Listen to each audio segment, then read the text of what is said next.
Yeah, hi guys, it's Zilla back again with another raw Zilla. Today's topic, let's talk about the new iPhones. iPhone 8, iPhone 8 Plus, and the iPhone X, or 10, whichever you prefer.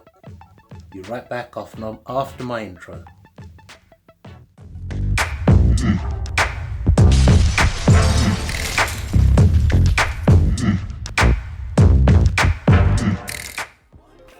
Okay, in true raw Zilla style, let's not edit this, let's just talk straight. Let's ramble on. Let's start off. I'm not going to talk about the iPhone 8 because I think that's going to be the least selling model. Let's start off with the iPhone 8 Plus. And as usual, I'm going to be looking at my specs here. I'll try and post them up on the video so you guys can see what I'm talking about. But I'm actually looking on Apple's own website here. I saw the keynote address yesterday. I watched it like most people did. So what's different about the iPhone 8 to the iPhone 8 Plus to the iPhone 7 Plus? There are some differences, let's be fair. It's now glass backs, they got wireless charging. I'm hearing about there is fast charging available, but you need an adapter, so I'm not sure on that. I have to touch base on that. You've got better speakers now, apparently. How much better, I don't know. The cameras look very similar to me, although they are saying they're better. And in usual Apple style, it's all little increments. They go up in little increments, bit by bit, every year, and nothing else really changes. The price is a little bit higher as well. In the UK, it's what, £30, something like that, more than last year's model. Which I suppose is justifiable because of the extra stuff they've added in. What excites me the most is the augmented reality technology built into them. Now, that's nothing new in the Android world. They've been doing that on certain devices and certain companies. So that's an exciting new thing. But I couldn't help but feel there was a lot of smoke and mirrors in this Apple event. To me, it seemed like there's nothing new that we haven't seen before in the rest of in other OEMs. And I'm not going to cry about the prices because we all knew what the prices are going to be. So anyone going, oh, I can't believe they're that expensive, live with it, because everyone knew from the leaks what they're going to cost. So, you know, I can understand that. I mean, let's talk about the screen. I'm looking down at my notes, guys. Retina HD now with True Tone. So it's more, well, let's see what it says there. A wide color gamut and 3D touch. That's more beautiful than ever. It adjusts automatically, the white balance adjusts automatically to match the light around you for a better viewing experience in all kinds of environments. What does that mean? Is it like auto brightness? Sounds like it. Smoke and mirrors. Brilliant colors with a wide color gamut and our best color accuracy ever. Yeah. Go on and on and on. Dual domain pixels give you a great view of the screen from almost any angle. They keep seeming to repeat themselves over and over. The screen, I don't think is going to be that much different to last year's model. It's still 1080p. I mean, they're calling it, what do they call it? Full HD? No, Super HD or something. I don't know. Some crazy Apple jargon. It's HD. When are they going to move to 2K? I'm a little disappointed, but I can see why they've done it. Alright, I can see why they've done it. Cameras. 12 megapixel cameras with a larger, faster sensor, a new color filter, deeper pixels, and optical image stabilization. Portrait mode on iPhone 8 Plus gets even better for sharper foregrounds and more naturally blurred backgrounds. A new facial landmarking create dramatic studio lighting effects in portrait mode. The wide angle and telephoto lenses on iPhone 8 Plus enable optical zoom, as well as digital zoom of up to 10 times for photos and 6 for videos. It just, I don't know, it just doesn't seem that impressive. And not to mention, it looks exactly the same as last year's model, but made of glass this time. Faster CPU.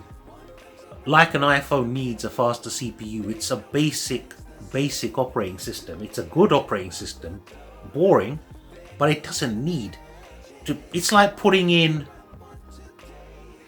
a V10 engine into a go-kart. It don't need it. They seem to concentrate on making it more and more powerful, but it doesn't seem to improve the device's performance. Maybe they've done it because of the AR technology. That could be the reason why. I'm looking at it the wrong way, possibly. It's the A11 Bionic chipset with 4 efficiency cores that are up to 70% faster than the A10 Fusion, and 2 performance cores that are up to 25% faster. Second generation performance controller provides more power when you need it while delivering the same great battery life. The new Apple designed 3-core GPU is up to 30% faster than A10 Fusion, and augmented reality, this is what I'm talking about. A11 Bionic powers extraordinary augmented reality apps and games that will change the way you see the world. Come on now. Wireless charge, I don't want to get into that. I'm telling you this now, it will sell like crazy. It will sell like crazy. Is there a big difference to last year's phone? I don't think so. If you're really that much into AR, don't see why I can't run on last year's iPhone 7 Plus. The cameras, I don't think are going to be that massively different. I don't think the screen's going to be that massively different. I don't think the speakers are going to be hugely different. Tiny increments that hardly make a difference. Fast charging, from what I'm hearing. Wireless charging, good additions. Super IP68 or whatever it is, come on, it's the same thing, it's no different. Glass, so it's more brittle, as a negative for you. So I don't know. It will sell, like I said, they always do, but I can understand why they went with that. Because of the Touch ID, the button, there's a lot of iPhone users out there who are hesitant to get an iPhone without that button, and I can understand the way they've done it. They've released the iPhone 8 for those of you who want the smallest possible phone, but perhaps haven't got the budget that you need for the other two. The iPhone 8 Plus has got virtually everything the iPhone X has got, or 10, whatever you want to call it. But it's got the Touch ID. So if someone's thinking, I don't really fancy the Face ID thing, they can go with that model. So let's move on to the iPhone X now. Talk about that for a little bit. Right, sorry, I had to just stop filming. I had to get the front door. Let's look at the iPhone X. I'm just bringing it up here. Bear with me, guys. Go back. What have they got on the iPhone X that we haven't seen in the Android world? Let's be honest. Bezel-less screen. I've already seen that. Now, does it got dual speakers? That's another thing I need to think about. Face ID. I've seen that before. So, bravo to Apple. They finally got out of their comfort zone and they're trying to catch up to what Android delivers. They're trying to catch up to what Samsung has been doing for years. Samsung's had wireless charging for years. It's had, I think, over a year now? Over a year, yeah. Year and a half, 2 years maybe. They've had iris scanners. Face recognition's been around in the Android world for a long time. Fast charging's been around for a long time. So What? Oh, and then they've gone with an OLED screen. Finally, they've gone with OLED instead of LCD like the iPhone 8 Plus and the iPhone 8. But still, it's not 2K resolution. It's kind of between 1080p and 2K. I don't want to get too technical about it. That's all you really need to know. And it's just, I'm just reading the stuff here now. The display employs new techniques and technology to precisely follow the curves of the design, all the way to the elegantly rounded corners. The first OLED screen that rises to the standards of iPhone. What does it mean to the standards of iPhone? Are they saying they're always substandard then because they've never used OLED before? With accurate, stunning colors, true blacks, high brightness, and a 1,000,000:1 contrast ratio.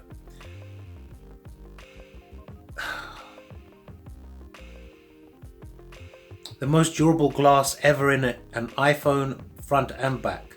Surgical grade stainless steel, wireless charging, water and dust resistance. Blah, blah, blah, blah. Just going for it, guys. Okay, forget this. I'm not going to look at it too much. Like I said, bravo to Apple. They're trying something out of their comfort zone. I think the iPhone X is more of a sort of a beta thing. It's more of an experiment. The Face ID, I don't think it's a bad way to go, but my issue is here. It's not always the most reliable way of unlocking a device. No matter how Apple spin that, it's not the most effective way. And I guarantee you, when the phone gets released and someone like XDA gets their hands on it, or someone or the other, they will trick it into unlocking somehow. They always find ways. So I don't think that's the be-all and end-all of this. Now, my other issue is you have to swipe. It's all swipe. I think it will get monotonous, potentially. I don't want to put the phone down because I haven't got it yet. I'm going to try and get it, but there's no guarantee in that.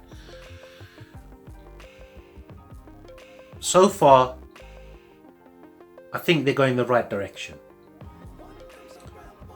Is it an elitist phone? Yes, but I don't think it's elitist because of the pricing.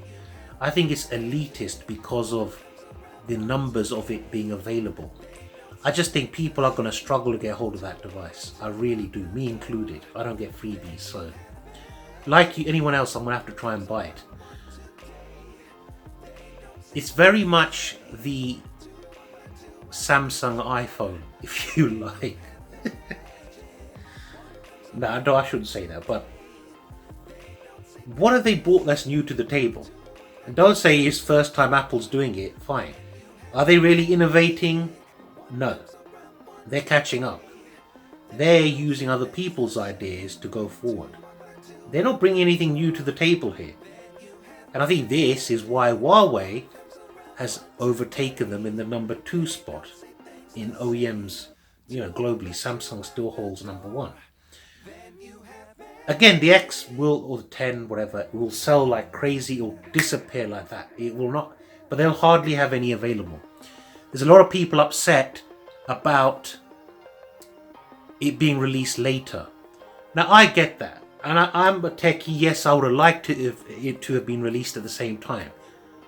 But I'd rather they release it later and iron out all the kinks, like the Face ID thing that didn't work properly on stage in perfect conditions.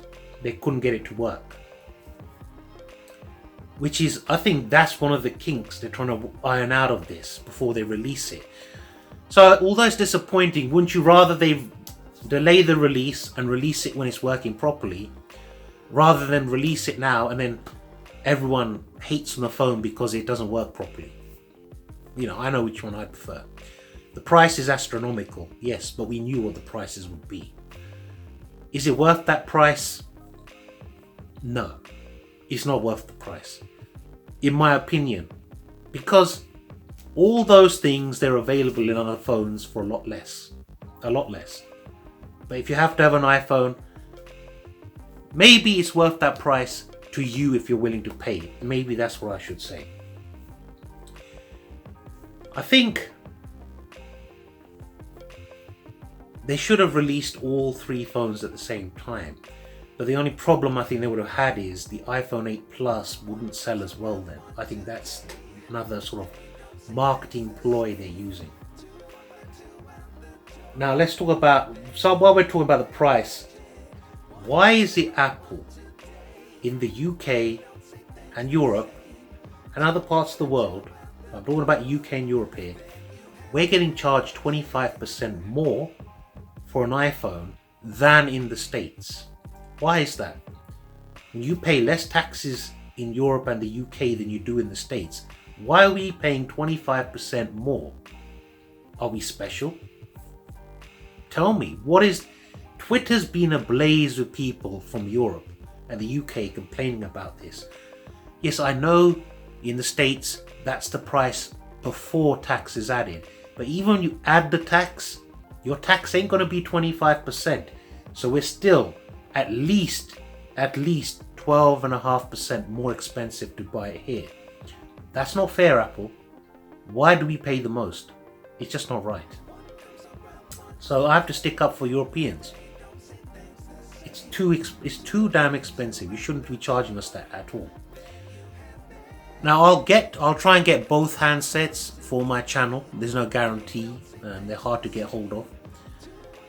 But what are my overall thoughts? I think they've gone the right way. Apple, they should be applauded. They're going the right way out of their comfort zone.